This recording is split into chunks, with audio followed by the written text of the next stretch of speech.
ऐसी मजेदार कहानियों को सुनने के लिए जादुई कहानियाँ और हम चैनल को लाइक एंड सब्सक्राइब करें। बहुत पहले की बात है।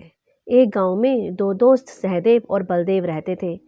सहदेव बहुत गरीब था और किसी के घर बकरियां चराकर अपना गुजारा करता था। वह स्वभाव से बहुत ही ईमानदार और भला इंसान था, जबकि बलदेव अमीर था और वह स्वभाव से लालची इंसान था। बहुत व्यापार और पैसा होने के बावजूद उसको और पैसा चाहिए था। एक दिन की बात है, सहदेव बकरियां लेकर जंगल में चराने ले गया। वहां पर वह थोड़ा आराम करने के लिए बैठ गया तो उसको नींद आ गई। जब वह उठा तो देखा एक बकरी कम है। अरे बाप रे बाप, मेरी एक बकरी कहाँ गायब हो गई। आज मेरा मालिक मुझे नहीं छोड़ेगा। वह बहुत घबरा गया कि अब मालिक को पता चलेगा तो वह बहुत गुस्सा होगा। उसने बहुत खोजा पर बकरी नहीं मिली।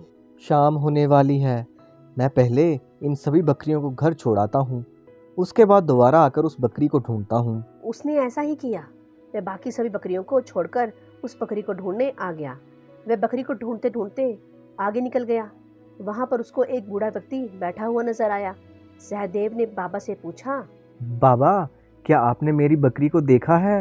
बूढ़ा व्यक्ति बोला, मुझे बहुत भूख लगी है। तुम्हारे पास कुछ खाने को है तो दे दो बेटा। मैंने 2 दिन से कुछ नहीं खाया है। सहदेव के पास केवल थोड़ा ही खाना था जो उसने अपने लिए रखा था। यदि वह ये खाना बाबा को दे देता तो उसे भूखा ही रहना पड़ता, लेकिन उसने वह खाना बूढ़े व्यक्ति को दे दिया। खाना खाकर बूढ़े व्यक्ति ने कहा, बेटा, तुम्हारी बकरी इस ओर आगे घाटी की तरफ गई है। शुक्रिया, आपका बहुत बहुत धन्यवाद। ये कहकर सहदेव आगे घाटी की तरफ चला गया। जाते जाते रात हो गई।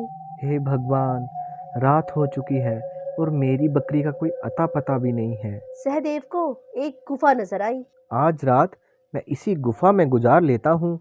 इसमें मैं जंगली जानवरों से भी सुरक्षित रहूंगा।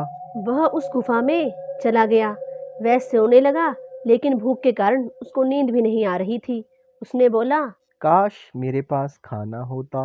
ऐसा बोलते ही उसके सामने बहुत से शाही पकवान की दावत आ गई। उसे बड़ा अचरज हुआ और उसने वह खाना खा लिया। खाने के बाद जब वह सोने लगा तो उसको ठंड लगने लगी। उसने बोला, काश मेरे पास एक चादर होती। तभी उसके सामने चादर आ गई।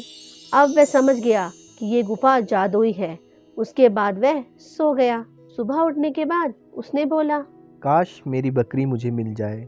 इतना कहते ही बाहर से बकरी उसको आती हुई दिखाई दी। वह बहुत खुश हो गया और बकरी को लेकर चला गया। जाते जाते उसने वह चादर बूढ़े बाबा को दे दी, जिसने उस घाटी का रास्ता सहदेव को बताया था।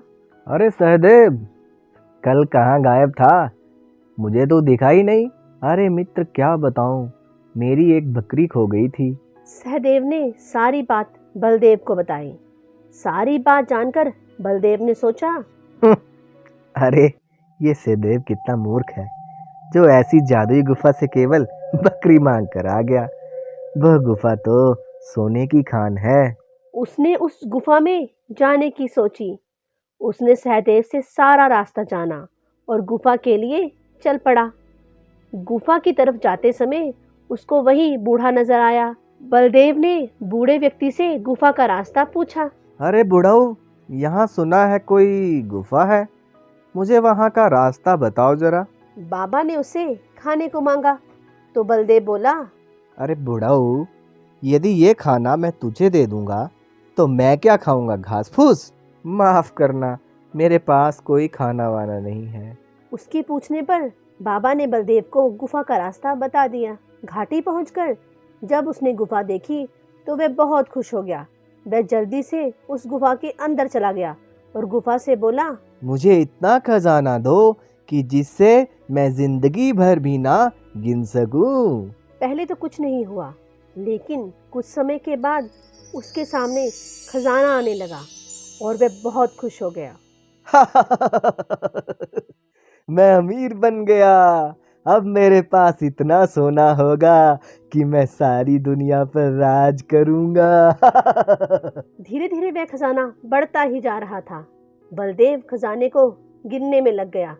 वह खजाना गिनने में इतना मगन हो गया कि उसको ध्यान ही नहीं रहा कि बढ़ते खजाने से गुफा का दरवाज़ा बंद हो रहा है। कुछ देर में गुफा का दरवाज़ा पूरी तरह से बंद हो गया। उसके बाद भी खजाना बढ़ता ही जा रहा था। अब बलदेव ये देखकर पछताया और मदद के लिए पुकारने लगा। बचाओ बचाओ, कोई मुझे बचाओ। मगर उसकी पुकार सुनने वाला वहां कोई नहीं था। थोड़ी देर में बलदेव उस खजाने में दबकर मर गया।